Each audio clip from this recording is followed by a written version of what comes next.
वश उसमें प्रवेश किया, किंतु वहां उन्हें कोई मनुष्य नहीं दिखाई दिया। जिज्ञासावश वे नगर में घूमने लगे। घूमते घूमते अचानक उन्हें एक स्त्री नजर आई जो बड़ी जल्दबाजी में कहीं चली जा रही थी।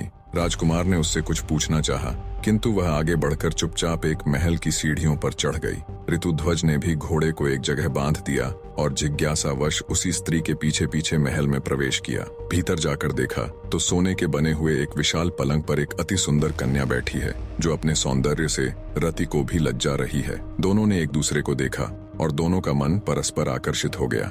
राजकुमार को देखते देखते अचानक कन्या मूर्छित हो गई। तब पहली स्त्री जिसका पीछा करते हुए राजकुमार इस महल में घुसे थे आई और पंखा लेकर उसे हवा करने लगी।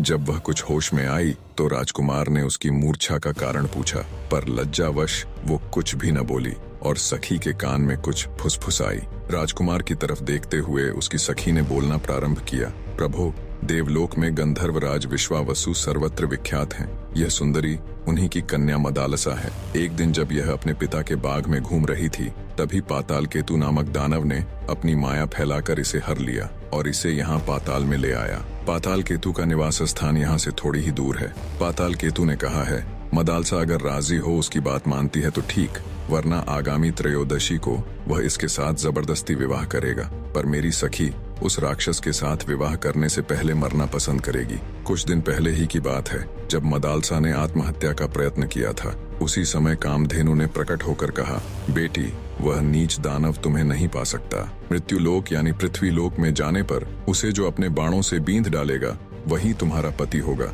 इतना कह वो अंतर ध्यान हो गई। फिर अपना परिचय देते हुए उस स्त्री ने कहा, मेरा नाम कुंडला है, मैं मदालसा की सखी, विंध्यवान की पुत्री और बौर पुष्करमाली की पत्नी हूँ। मेरे पति